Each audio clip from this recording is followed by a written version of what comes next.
Kain mga idol. kung ano pang parts na meron sa outdoor unit natin. Okay? So sa split type natin, meron na tayong pet names. So ang pet name na premium is Diamond.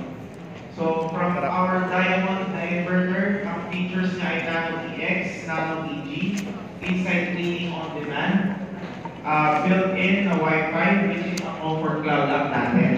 Kain mga idol. Then IOS and dry mode incorporated with humidity sensor. So may balancing out tayo ng humidity. Airways, AI Echo, and yung remote control with backlight.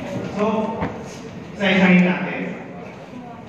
Kung natatandaan natin, ano ang main attraction pag sinabi natin Nano EX. Natatandaan niyo ba yung abbreviation natin kung ano yung purpose ni Nano EX? Sarap mga idol. Natatandaan niyo ba yung abbreviation na TI5M? Does it ring a bell? Or hindi? Maybe na. So, TI5M. So, Nano EX kasi, and Nano EX are different filtration devices. Si Nano EX, ang main purpose niya is TI5M.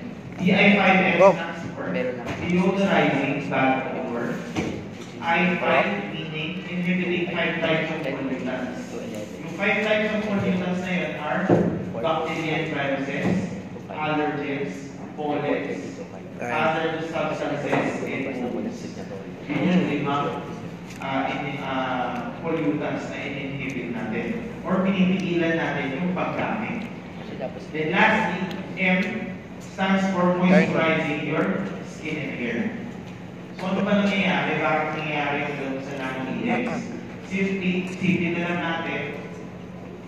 Meron tayo isang bilog na ang laman doon ay O at H. Oxygen at hydrogen.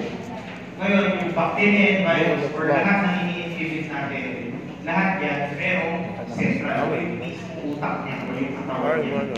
Ngayon, yung katawan niya yun, pinapalimutan siya ng armor. Yung armor na yun, kailangan natin tanggalin yung pirapirazole para lang ma-expose